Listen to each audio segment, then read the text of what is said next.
Ассаламу алейкум, приветствую вас на канале инноваций горизонтальных связей.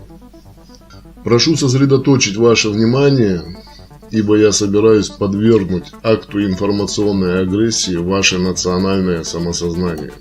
Делаю это не по причине каких-то личных амбиций и претензий на роль эволюционера, а по той простой причине, что за многие годы наблюдения за общественной жизнью нашего народа прихожу к выводу, что могу так и не дожить до того момента, когда кто-то другой наконец возьмет на себя эту ответственность.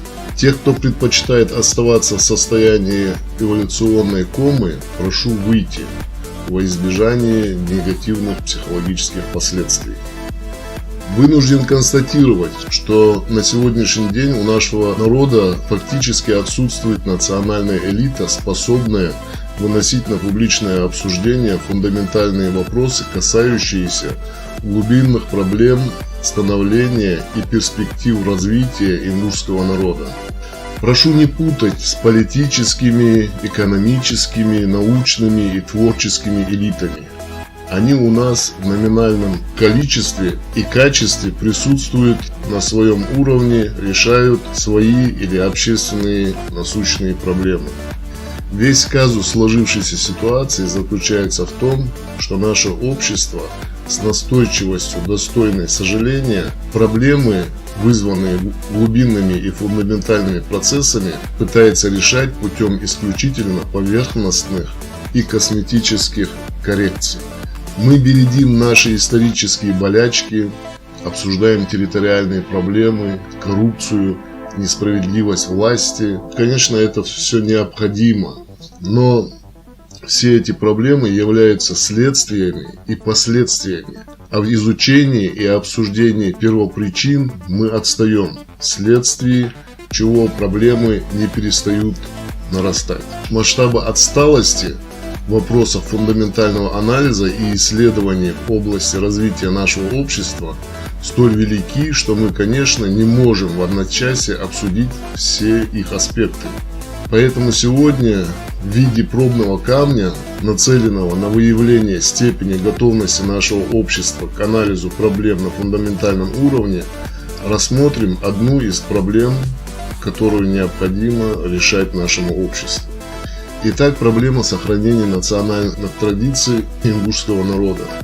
Проблема энтропии традиций нашего народа обсуждается часто и многими. Однако эти обсуждения, к сожалению, по большей части носят характер констатации негативных фактов, эмоциональных лозунгов и популизма. Природа этих обсуждений исходит не из поиска причин негативных тенденций, а из тревожных ощущений утери национальной гордости и национальной самоидентичности. Мы сколько угодно можем барахтаться на этом уровне, провозглашая патриотические лозунги, однако это никак не повлияет на протекающие процессы. Для того, чтобы хоть как-то приблизиться к решению задач о сохранении национальных традиций, мы должны ответить на следующие вопросы. Что такое национальные традиции? В чем реальная ценность национальных традиций? По каким причинам формируются национальные традиции и по каким причинам сегодня активизировался процесс комплексного разрушения традиций? Основной ошибкой в понимании того, чем являются национальные традиции, является представление о том, что традиции – это комплекс, передаваемый тысячелетиями без изменений, из поколения в поколение поведенческих моделей.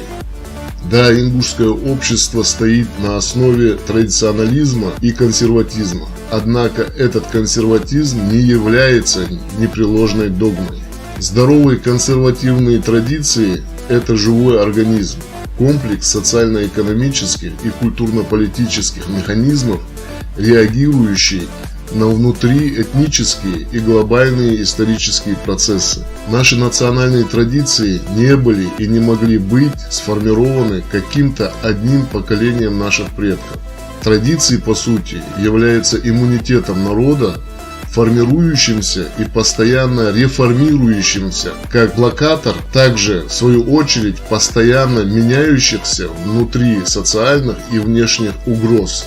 инструмент реформации, как неотъемлемой детали механизма, обеспечивающего работоспособность традиций, был безусловно заложен нашими предками в основу концептуальной модели развития общества. Иначе наш народ не сумел бы выработать необходимый иммунитет, позволяющий ему выживать на протяжении тысячелетий. Именно эта утеря необходимого механизма реформации традиций, произошедшая по причине недооценки значимости этого механизма, является причиной образования люфтов в работе концептуальной системы, ведущей к ее саморазрушению.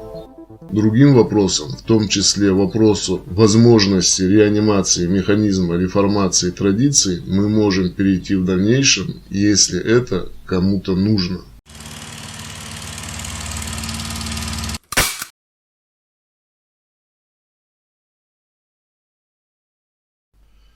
Ассаламу алейкум, приветствую вас на канале инноваций горизонтальных связей. В предыдущей передаче я обозначил основную фундаментальную причину структурной эрозии ингушского традиционализма. Причина эта кроется в утере механизма реформации, лежавшего в основе самой системы традиционализма.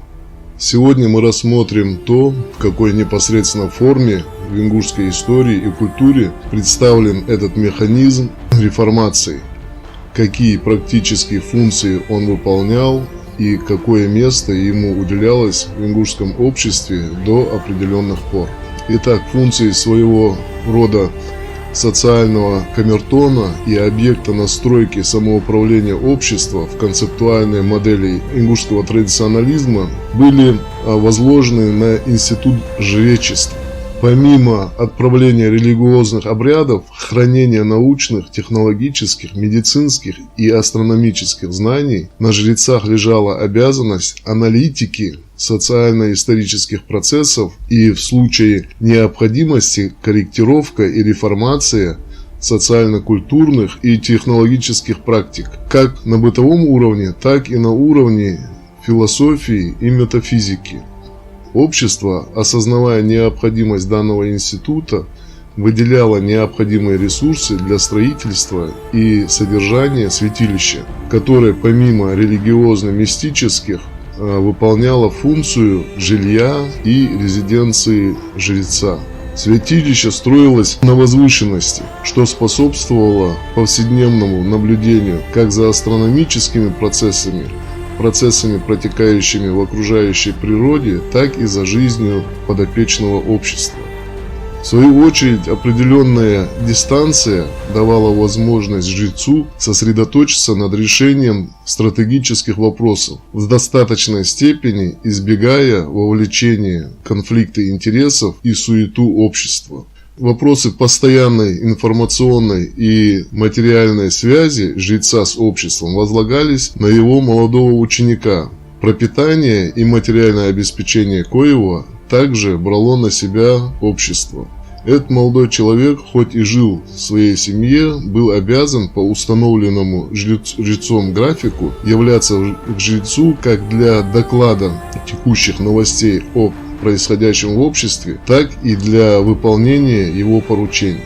В случаях, не выходящих за рамки установившихся традиций, этот посредник передавал общине текущие рекомендации жреца. К примеру, когда следует начать сеять ту или иную сельскохозяйственную культуру, когда следует начать сбор урожая или готовиться к определенным праздникам и богослужениям. В случае же возникновения необходимости проведения каких-либо реформ или корректировок традиций, жрец поручал этому вестнику созвать всю общину для обсуждения и принятия решения по внедрению тех или иных изменений.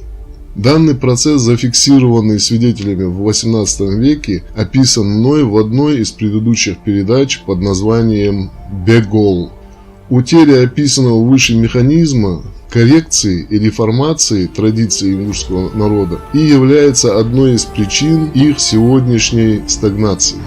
Однако, в свою очередь, считать проблему разрушения этого механизма проблемой, возникшей в последние столетия, будет тоже, в свою очередь, ошибкой. Так, к примеру, в ингушских преданиях Омаго жреце храма Мага-Ерды, жившем примерно 700 лет назад, хоть и в иносказательной форме, мы находим отчетливые свидетельства, указывающие на более древние кризисы.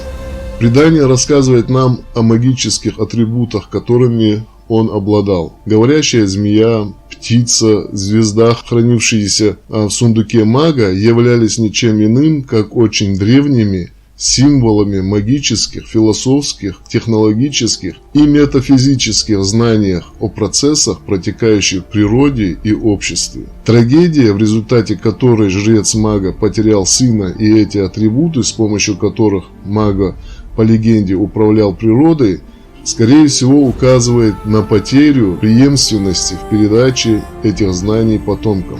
Конечно же, я далек от идеи возрождения института жречества и механизмов реформации ингушских традиций в той форме, которыми обладали наши предки, однако, если наш народ стремится к сохранению своей традиции и национальной самоидентичности, он должен реанимировать концептуальные подходы к своей самобытной культуре в рамках не противоречащих религии ислам.